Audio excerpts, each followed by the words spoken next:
All right, everybody, the bar is not open. The bars, unfortunately, are closed. This might be a lot more interesting if the bars were open, but Louisville has beaten South Florida 41-3. Rick Bozich here at Crawford. We are in the Angels Envy Club at Cardinal Stadium, and there's no Angels Envy for us. But we do have a victory to talk about for Louisville, their most complete game of the season, best they've played, confidence builders, certainly. What did you come away thinking? Well, it's exactly what they needed. Favored by 14, they almost tripled the point spread. The game was never in doubt. Nobody got hurt. A bunch of guys got to play, especially a bunch of young guys who hadn't played much. Everybody leaves the building feeling good about themselves as Louisville gets ready to play its next 2 games on the road. They're not back here for nearly a month, I think, because they got 2 road games and an off week.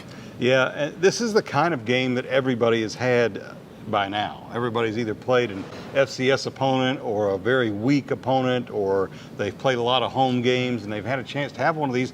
Louisville's not had a chance to have one of these, and that's a problem for a team that's trying to build confidence and trying to build on stuff that they've done last year, want to have a better year. They open on the road at Syracuse, and they have to go down and win a tough game at Central Florida. They come back flat against Florida State, and now we get to see what they can do from here on.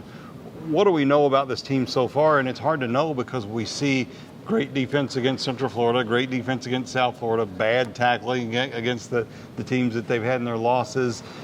It's really hard to really have a feel for who this team is, except that Malik Cunningham is really good. He can burn you with his feet and his arm, and he's as dangerous as anybody with the ball in his hands. Yeah, when he plays the way he played against South Florida, Louisville can be in pretty much any game. It looked like they put in a little bit more pure option in this game, and for some reason, South Florida played for him to pitch the ball, and he faked the pitch and ran it. And once he gets in open space, linebackers have a really hard time dealing with his elusiveness, and even defensive backs struggled at times with him. So, and he didn't make any bad throws really today. Yeah. And Louisville kept it pretty clean for the most part. I believe they had 1 turnover. And that's what this team has to do to beat some of the better teams on its schedule. Yeah, we'll talk about some of those bright spots. I want to say Malik Cunningham, 9 carries for 113 net yards and 3 touchdowns. Had touchdown runs, I think, of 40 and 35 yards. He just, if you don't catch him, if one guy misses, you're in trouble because you know your spy might miss, and then you've got a problem. And he was a big problem for them today. They did not throw it.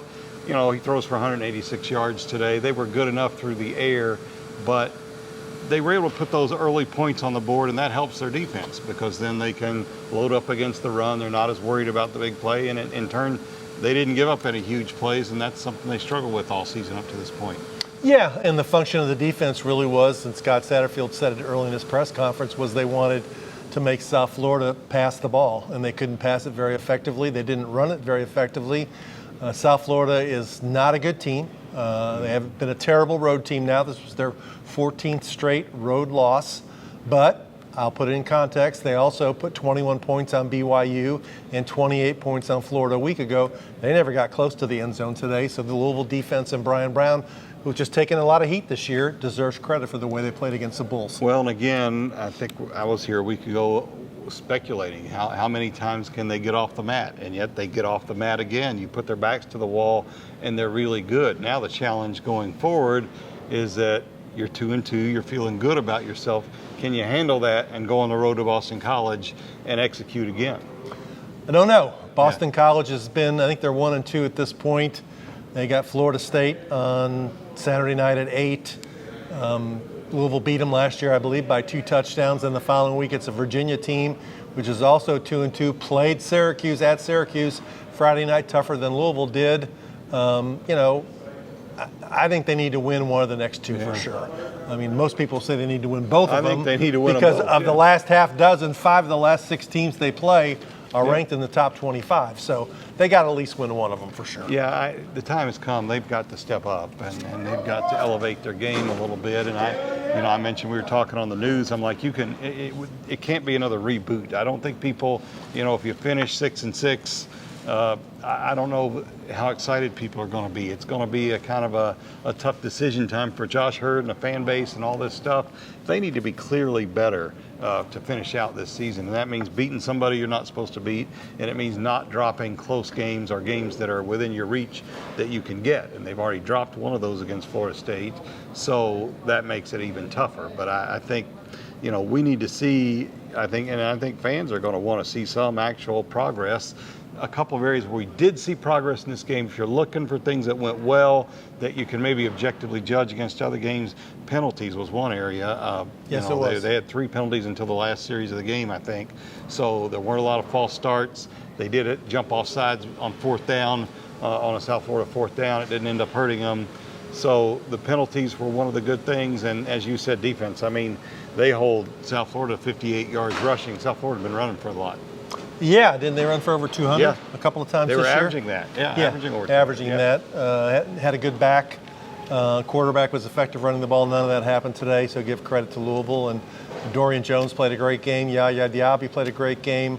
Plenty of accolades for the defense. Yeah, it was interesting that Diaby and Abdullah, too, on defense, Yasir Abdullah, talked about how the preparation this week seemed a lot better than it did last week, which obviously led us to the question of what was wrong with it last week. Because you only got 12 games. You got to be able to prepare. Florida State's pretty big. What they said was interesting in that regard. I think this team, mentally should be with it now. They should be confident. If they're going to make a move, now's the time to make it. And this next game needs to be another statement game for them. For sure. I mean, Boston College, and you look at the rest of the schedule, Boston College and Virginia have worse computer rankings even than James Madison. These are the 2 easiest games left on the schedule according to the computer power rankings, just like South Florida was the absolute easiest game left on the schedule.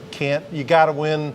You probably say 2, I say at least 1. I'm not sure. We haven't seen much evidence this group can put it together and win 3 in a row. Yeah. But if you do win 3 in a row, then you come back home and play Pittsburgh, which is a ranked team. You got a chance to maybe build a little atmosphere for home games. Well, you've got atmosphere for home games. You've got some momentum, and then there's less pressure on you. You don't have to win all of those games, but you get the opportunity to win those games. And I think this is a team that, of course, maybe having to win is better motivation for them. I don't know, but I think we are at a point where there's just enough that's gone on, and then you're at 500 after 4 games, that people are going to want to see not just what they've seen the last 3 years, but a little better moving forward. And maybe we'll see that from them. They needed a game like this, and they got a game like this, and that was a big deal.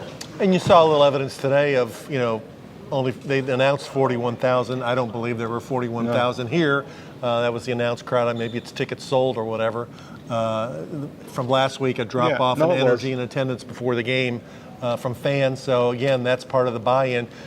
He got the players back on board this week, or what he said, got it back on the road or something like that. Yeah, we got to get the fans back on the road moving forward. Yeah, got to get it back on the road. We'll see if they can hold it between those yellow lines as they head up to Chestnut Hill, Massachusetts. And we will be back to talk about them all week. Rick's got a column at WDRB.com. We'll be talking about them on the sports page at WDRB. Read our stuff online. And thanks for watching. For Rick Bozich, Eric Crawford from the Angels Envy Club at Cardinal Stadium, WDRB Sports.